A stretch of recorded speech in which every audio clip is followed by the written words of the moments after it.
पादप प्रजनन आप पढ़ रहे थे। एक्सरसाइज 9 के इस वीडियो में आपको समझा रहा हूँ उत्परिवर्तन प्रजनन। पादप प्रजनन के अंतर्गत ही इस टॉपिक को लिया गया है। कहा जाता है पादप प्रजनन में प्रेरित उत्परिवर्तन का उपयोग ही उत्परिवर्तन प्रजनन म्यूटेशन ब्रीडिंग कहा जाता है। पादप प्रजनन के अंतर्गत अगर प्रेरित यानी इंड्यूस्ड जो होता है उत्परिवर्तन, अगर उसका उपयोग कर लिया जाए तो इसे आप उत्परिवर्तन प्रजनन अर्थात म्यूटेशन ब्रीडिंग कहेंगे। दूसरा चीज आप ये देख सकते हैं उत्परिवर्तन क्या है, आप पहले भी जान चुके हैं। उत्परिवर्तन एक अचानक स्थिर और वंशानुगत परिवर्तन का क्रम होता है, एक प्रकार का परिवर्तन होता है जो किसी जीव के आनुवांशिकता तंत्र अथवा आप कह सकते हैं जीनों के व्यवस्था क्रम में परिवर्तन के कारण उत्पन्न होता है। ऐसे क्रिया को आप उत्परिवर्तन कहते हैं। वैसे आप जानते हैं उत्परिवर्तन चाहे रासायनिक विधि द्वारा हो सके या भौतिक कारक हो सकता है। जैसे कि मैंने कुछ एग्जांपल देने की कोशिश किया है।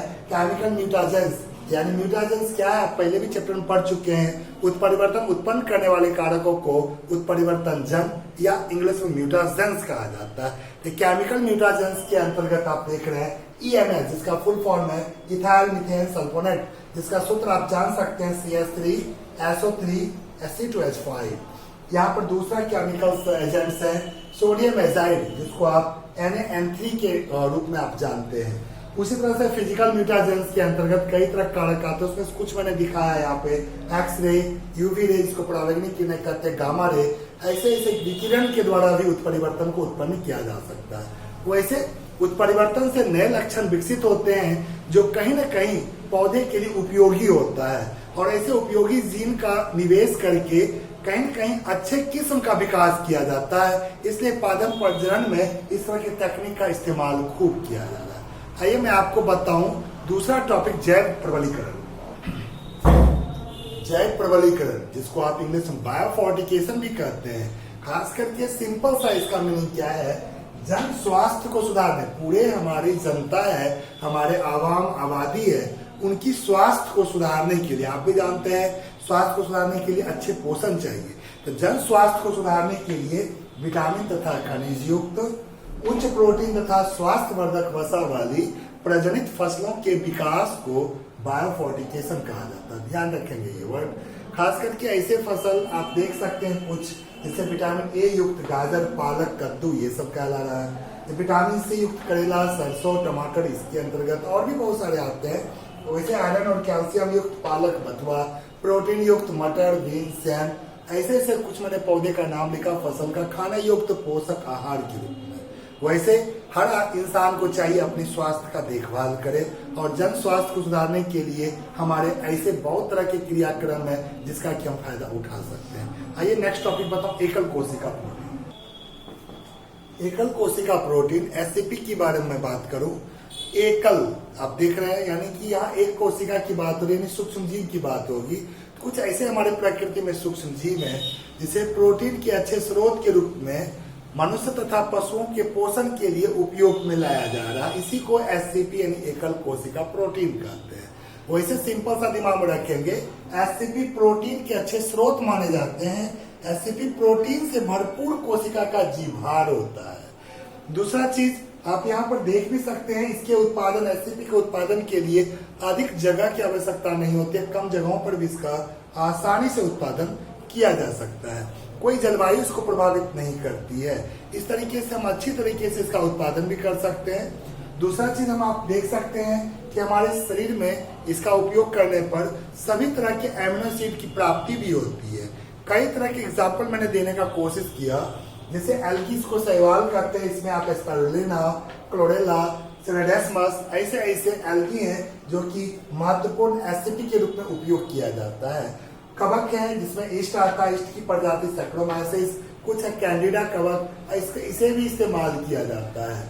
ऐसे ही आप फ्यूजेरियम नामक कवक है जिसका कि माइसेलियम कवक तंतु जो कि रॉड लाइक शेप्ड होता है। इसके साथ साथ एगेरिकस, जिसको आप मशरूम भी कहते हैं, इसका भी इस्तेमाल खूब बड़े पैमाने पर किया जाता है। वैसे मैं आपको बताऊं, उच्च वर्गीय पौधों के स्थान पर जीवाणु और ईस्ट अच्छे प्रोटीन के स्रोत माने जाते हैं, क्योंकि खाद्य के रूप में उच्च वर्गीय पौधों का इस्तेमाल करने पर लाइसिन नामक एमिनो एसिड की कमी रह जाती है, इसलिए जीवाणु और यीस्ट को अच्छे स्रोत के रूप में माना जाता है एससीपी के रूप में। ये मैंने आपको बताया। आइए नेक्स्ट टॉपिक और मैं चर्चा करूं। उत्तक संवर्धन की मैं बात कर रहा हूँ। Tissue culture. उत्तक क्या होता है ये आप भी जानते हैं। कोई भी आप सजीव के बारे में आप जानते हैं तो उत्तक का आपके ब्रेन में जरूर आता है। टिश्यू जिसको आप कहते हैं, कोशिकाओं का, निश्चित कोशिकाओं के समूह को आप कहते हैं उत्तक कहते हैं, जिससे कि नए अंग का विकास होता है। यहाँ पर उत्तक संवर्धन मैंने दिया है। सिंपल सा पेड़ पौधे की मैं बात कर रहा हूँ। टिश्यू कल्चर निश्चित संवर्धन माध्यम, एक माध्यम तैयार किया था, उसके बारे में भी चर्चा करूं। निश्चित संवर्धन माध्यम में जब किसी पौधे के भाग के उत्तकों से नए पादप की उत्पत्ति कराई जाती है, तो इस प्रक्रिया को टिश्यू कल्चर कहा जाता है।